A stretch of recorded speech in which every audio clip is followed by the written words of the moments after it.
and I'll start our presentation.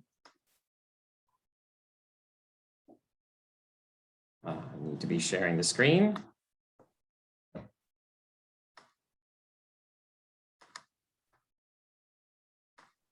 Right. So welcome to our EV 101 on electric vehicles, charging, and incentives. We're going to talk about why drive electric and exactly what is an electric vehicle or a plug-in electric vehicle, and what about charging. We'll do some EV fast facts and talk about the incentives that are available, and then remind you of our Concord Drives Electric program and support service that's here to help you anywhere along your EV journey. And EVs are here now, and there are lots more coming. It's always in the news recently that major manufacturers are making new EV commitments. General Motors has announced that it plans to stop making gasoline and diesel vehicles by 2035. Toyota has announced 6 new models are coming by 2025 to make half of their global sales. Ford is going to invest $29 billion through 2025.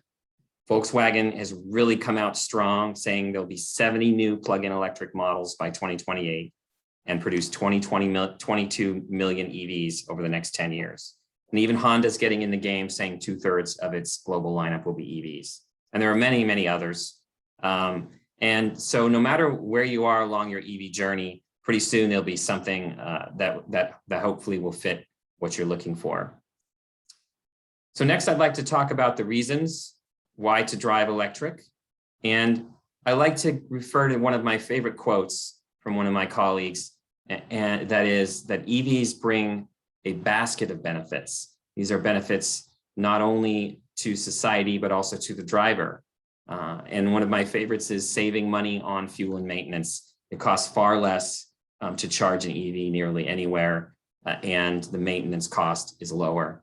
And when you combine that lower operational cost with the financial incentives that are available right now, including most we just announced from CMLP, that's reducing the out-of-pocket expense. So those two things combined together will almost certainly result in a lower total cost of ownership, or TCO for short. And that is the cost of everything for the vehicle over a certain number of years, usually less than 5 years.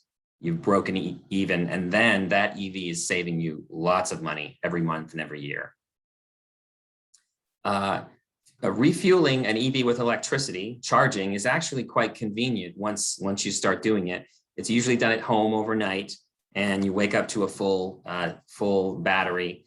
It can also be done at work and other places. So that convenience is really a benefit, and it will make going to the gas station seem inconvenient by comparison. And of course, what gets a lot of notice is how EVs not only have lower tailpipe, lower emissions, greenhouse gas emissions, and no tailpipe emissions running on electricity, they also improve air quality, which is really an important issue for human health. And finally, last but not least, they're just inherently fun to drive. They're fun vehicles, they're peppy, even the economy cars are fun to drive. And they include a lot of technology, convenience, and safety features that frankly, you just can't get in a gasoline-only vehicle. And one of my favorites is that you can actually turn on an electric vehicle inside an enclosed garage and warm up the cabin until you're ready to go, even while the vehicle is plugged in. Not something you want to do in an enclosed garage with a gasoline vehicle. So what exactly is an electric vehicle, and what are the important points about it? I like to state simply that there are really 2 types of plug-in electric vehicles, and it's good to understand the difference between the 2 and maybe realize which one is more right for you as your first choice for an EV. There is the battery electric vehicle, which is BEV for short, and it's a pretty simple machine. It's really just a set of batteries that are recharged from a power source that power an electric motor. And the system also has this thing called regenerative braking, which is a way that when you brake or slow down, energy is put back into the batteries, and it makes the vehicle even more efficient than it already was. Now, a plug-in hybrid electric vehicle, or PHEV for short, is got all the same items that the battery electric vehicle has. It plugs in, it usually has a smaller set of batteries and an electric motor, and it also has that regenerative braking. So you can drive around on electricity alone, perhaps all day or for many days at a time, and you may not use the backup gasoline engine, but it is there if you need it for longer range, and it has the same type of gasoline and engine as a regular car. And going into a little more detail about each vehicle, a battery electric vehicle is battery only powered. It has nothing but the battery to power it. They now have ranges of at least 100 miles, but many of them have hundreds of miles of range, some over 400 miles, depending upon the model. You can fully charge them, typically at home overnight. It's the way you want to charge it if possible, in about 4 to 10 hours. So you can fully charge it every night while you sleep, and you wake up to a full battery. Fast charging is something we'll talk more about in a minute, but that can be done in public places, and most vehicles would get up over 50% in just 15 to 30 minutes at the most. And so a pit stop. And battery electric vehicles, of course, can be plugged in at home, work, or public charging stations, whatever is most convenient for you. And the big benefit here is they are cutting your tailpipe emissions completely to zero. There's no emissions at all from the tailpipe of the vehicle itself. Now, a plug-in hybrid electric vehicle, as we said, is both electric and gas engine powered. They have the full range of a conventional vehicle, 300 to 600 miles, but they start each time when the battery has a charge with 15 to 50 miles where they can be running on electricity alone, and potentially using no gas, depending upon the model. They're charged in a little shorter time because the battery's smaller, typically 2 to 10 hours, depending on how you're charging them. And again, they can be charged at the same locations, home, work, or public charging stations. And of course, a plug-in hybrid electric vehicle can also be refueled with gasoline and driven exactly the same way that a conventional car is. You just won't want to. You'll want to use it on electricity, which is why you choose one that fits your driving habits, patterns the best. And you should find that if you do that, you'll still be cutting tailpipe emissions by at least 50% to perhaps 90% or more over a comparable gasoline-only vehicle, and depending upon the vehicle you choose and the charging. So there's no shame in choosing a plug-in hybrid as your first plug-in electric vehicle if you decide that's what's right for you, and we can help you with that. I personally have been driving the same plug-in hybrid electric vehicle for over 9 years, and I'm ready to get an all-electric when the time comes. So it's kind of like a battery electric vehicle with training wheels. And what about charging?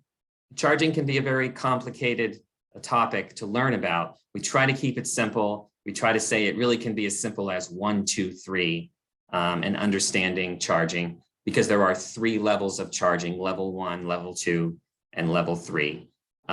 Level 1 is just using a standard home outlet and the adapter that comes with every car that you buy. And that's the simplest way to charge a plug-in electric vehicle. And it's actually the way I've been charging mine for the past 9 years. And they all, the level 1 and level 2 have the same connector, standard connector. All cars have the same connector. So compatibility, it's a J1772 is what it's called. But you don't really need to know that. It's just knowing that at home or at public level 2 stations, the connector will work with whatever car you get. And with a level 1 charging, you don't get much range back. You get about 3 to 6 miles per hour. So it's really only something you do at home overnight. Generally, you have set up.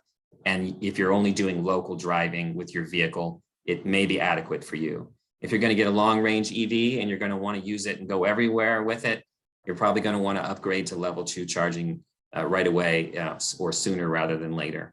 And that is, the difference is that's more like the plug or circuit that electric dryer, electric stove uses, a standard 240 volt circuit per outlet. And it will add up to 40 miles of range per hour. So even if you buy a long range electric vehicle and the battery's low, it will be full again first thing in the morning, every single day, which again it's a benefit that you can't get with a gasoline vehicle. And away from home, most public stations are level 2, but also in public are these level 3 or DC fast charging stations.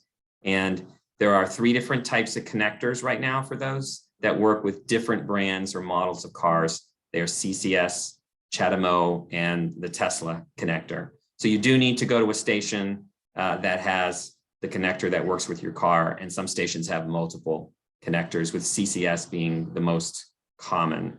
And with a fast charging station, it's like a pit stop for a meal or a break, and you schedule it that works for you. And it usually adds 100 miles or more of range in around 30 minutes for most vehicles. And charging stations are really popping up everywhere. There are nearly 2,000 in Massachusetts at over 600 locations. Could be your shopping center, your car dealership, or a bank, or many other places. But usually you want to try to find one. Like I use them at hotels. I'm using one right now at a hotel where I'm staying. And you can find them with apps on your mobile device or on your computer. The most popular app is probably PlugShare, and it's a free app. ChargePoint will help you find ChargePoint network stations, and you can even use Google Maps to find them. So you can look up where you're going to see what Chase stations are along the way. And most cars also have the apps built right into the screen in the car, so you can use the navigation and it will take you there as well, depending upon what works best for you. And even in Concord, there is a network of charging stations. If you haven't seen them, there are 9 different locations, each with 2 ports around Concord and West Concord. And these are priced, and they are ChargePoint stations, so you can use an app or a card, a free card that you can get in the mail. And the stations themselves have a cost that's about the same as home electricity. So about 17 cents a kilowatt hour, because they cost about $1 an hour, $1.20 an hour, which will give you that calculation. At the peak time only, which is between 3 p.m. and 7, they do cost $3 an hour because we want to discourage use at that time. But for most of the day and night, they are the cheaper price. And a couple of EV fast facts about range, battery longevity, and emissions. Some of my favorites here, that the range of the electric cars we talked about really have enough for most trips, vast majority of trips, and vast majority of drivers. That's in part because 78% of Americans do travel less than 40 miles a day on an average weekday. So even if you got your lowest range all electric, or if you got an appropriate range plug-in hybrid, you might go all week without using any need for using either a public charging station or in a plug-in hybrid case, switching to gasoline. Battery ranges far exceed those daily driving needs, and they continue to increase. And this is really one of my favorite important facts about EVs that I wish more people knew, is that the batteries in the cars are really good typically for the life of the vehicle. So you won't be needing to replace the battery or have to get service on the battery for the entire life of the vehicle. They have been designed to easily exceed 200,000 miles and will still have 70% or more capacity after that mileage, or after 10 or 15 years, depending how long it takes you to put that mileage on. And even if the car itself, it needs to be end of life, the battery can be taken out of the car and put into a second life, such as in home energy storage systems, or recycled. And both of those things continue to also reduce emissions and impacts even further. And I personally drive an electric vehicle, as I may have mentioned, that's 9 years old, almost 10 years old, actually. And it has 200,000 total miles, 170,000 battery miles, still the original battery, and it's doing just fine. Talking about our federal and state incentives, the federal EV tax credit has been around for over 10 years, and it's up to $7,500. It is what they call a non-refundable tax credit. So it's the same type of credit as your home mortgage interest deduction. It does mean that you have to have a tax liability equal to the amount of credit that you're claiming in order to get that full credit. It also requires a minimum battery size, which is a pretty low amount. It's 16 kilowatt hours. All battery electric vehicles have a battery of that size or bigger, and it only would impact certain plug-in hybrids. You may get a smaller credit amount of eligibility. I like to tell people the taxable income so you can equate it. So you need to have a taxable income of $45,000 for a single person and about $55,000 for married or head of household.